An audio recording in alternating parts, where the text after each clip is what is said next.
Bonjour à tous, bienvenue sur AZMC. Je fais un petit tuto complémentaire suite à la vidéo numéro 10 pour vous parler donc de ce type de sélection. Alors là, on peut se poser la question, mais à quoi ça peut bien servir? C'est ce que j'ai un peu oublié de vous informer, de vous donner, de vous indiquer pardon, dans le précédent tuto. Qu'est-ce qu'on peut faire avec ce type de sélection? Bien sûr, on va voir qu'il y a des choses extrêmement intéressantes. Par exemple ici, si je désélectionne en damier, donc je vais désélectionner en damier ici et que je fais donc une surface par exemple, S, eh bien voilà ce que j'obtiens. Dans ce sens-là, j'obtiens voilà, ce type de forme-là que je pourrais modifier en faisant un CTRL B pour faire des biseaux, voilà, pour avoir des boucles, enfin, vous voyez, on peut faire tout un tas de trucs comme ça. Et pareil, dans l'autre sens, si je fais une sélection, donc là, soit je la fais à partir d'ici, et ce que je disais, que finalement, voilà, si je fais anneau d'arrêt ici, et que là, je fais une désélection, voilà, en allant désélectionner ici en damier, si je fais une surface, voilà ce que j'obtiens, S, donc surface, voilà, j'obtiens ça, donc ce type de forme, on peut faire toutes sortes de formes intéressantes. Là, si je fais un CTRL B, voilà, ça donnerait ça, par exemple, je sais pas, une espèce de crête ou... Enfin, peu importe, vous voyez qu'on peut s'amuser à faire des formes très très diverses avec les sélections, hein. Voilà, si je... Alors, bon, personnellement, je conseille plus de le faire avec les raccourcis clavier, ce type de sélection. Il suffit de faire Shift, CTRL, Alt, un clic droit en mode arrêt et vous avez ici automatiquement la possibilité de sélectionner, hein, quand vous avez fait les arrêts, comme ceci, diverses... voilà. Voilà. Et maintenant, si je désélectionne en damier, alors là, une chose qu'il faut bien savoir, si vous désélectionnez en damier, ça va désélectionner une partie seulement. Là, ça a désélectionné celle-là. Je recommence, désélectionner en damier, et ça va continuer, ça passe en dessous ici. Là, et j'en ai encore une ici, je vais recommencer, désélectionner en damier, et là j'ai tout désélectionné en damier, ce qui fait que si je fais une surface, bien j'obtiens ceci. Voilà, surface, CTRL B pour arrondir les angles, et j'obtiens ce type de forme. Pourquoi pas si je venais le lisser, hein, voilà. Un lissé, ok. Ici, je reviens là, normal, auto-lissé. Et voilà, je peux éventuellement modifier cette valeur pour lisser un peu plus, un peu moins mon objet. Alors, ça ressemble à rien.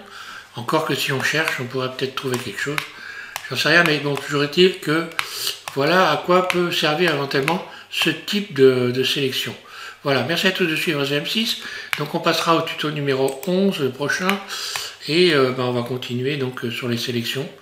On verra notamment également les sélections dans le mode objet, hein, puisque dans le mode objet aussi on peut utiliser les sélections. Hein. Voilà, ici sélectionner. Hein. Donc on fera un peu le point sur cette liste, et encore une fois, pas sur tous les outils, parce qu'il y en a vraiment, voilà, qui sont, je le dis, je répète, il y en a dans la liste ici. Alors, ces listes, elles vont quand même pouvoir servir, hein, pour les personnes qui apprennent. Ça peut être une mémoire. Par contre, si vous mémorisez tout de suite les raccourcis clavier, que vous vous entraînez, vous prenez une sphère, vous ajoutez, vous vous amusez, vous supprimez, vous ajoutez un cube, n'importe quoi, un objet quelconque, et que vous commencez à vous amuser avec, hein, si tiens, par exemple, ici, je vais faire une sorte de pneu. Tiens, on va prendre un objet basique. Voilà, je fais Shift A et je vais aller chercher Tor. Voilà, par exemple, on va prendre Tor. Là, j'ai Tor. Voilà, Tor. J'ai automatiquement ici une petite liste qui vient de s'ouvrir. Je peux modifier ici le nombre de segments. Regardez ce qui se passe. Là, j'augmente le nombre de segments. Donc les segments verticaux. Voilà. Et ensuite, je peux augmenter les segments horizontaux, comme ceci.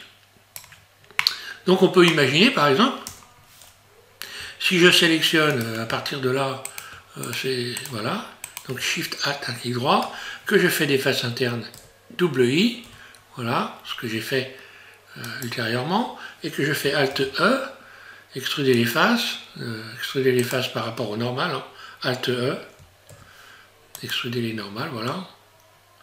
Que je fais, je sais pas, moi, un biseau en mode individuel. Donc, encore une fois, chaque élément considéré indépendant l'un de l'autre, individuel, hein, origine individuelle. Puis, CTRL B, ou alors surface, S, puis CTRL B pour faire des biseaux, puis j'obtiens des crampons. Ça ressemble à un pneu, vous voyez. Et je suis parti sur un objet simple, voilà, j'aurais pu, je peux toujours même faire des sélections comme ça, modifier les surfaces, voilà, enfin, etc., etc. Donc, vous voyez que c'est intéressant de s'amuser, de commencer à chercher à partir des objets de base, à créer des formes. Et puis, ben voilà, pour le prochain pneu que je voudrais faire, éventuellement, ben, j'aurai une petite une solution. J'aurai plus qu'à peaufiner pour essayer de trouver quelque chose qui ressemble vraiment à un pneu. Et c'est pas très difficile quand on en est là d'y arriver. Hein.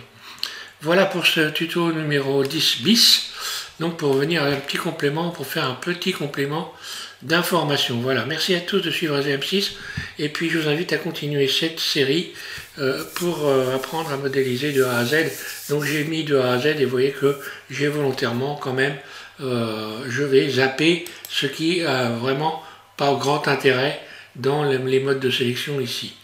Ce sont des outils qui sont là mais qui ne devraient pas forcément y être, quoi. Enfin voilà, ils ont leur place quand même, de toute façon. Voilà, donc merci à tous de suivre ZM6, et puis bon courage, amusez-vous bien. Essayez de créer des formes, essayez d'inventer, essayez de créer. C'est un peu ce qui est intéressant avec Blender. On peut créer des choses, on peut inventer, et ça va vous permettre par la suite de pouvoir avoir suffisamment d'expérience pour pouvoir fabriquer les objets les plus complexes, qui sont donc des objets communs, hein, des objets courants de la vie. Hein. Voilà. Merci, donc bon courage.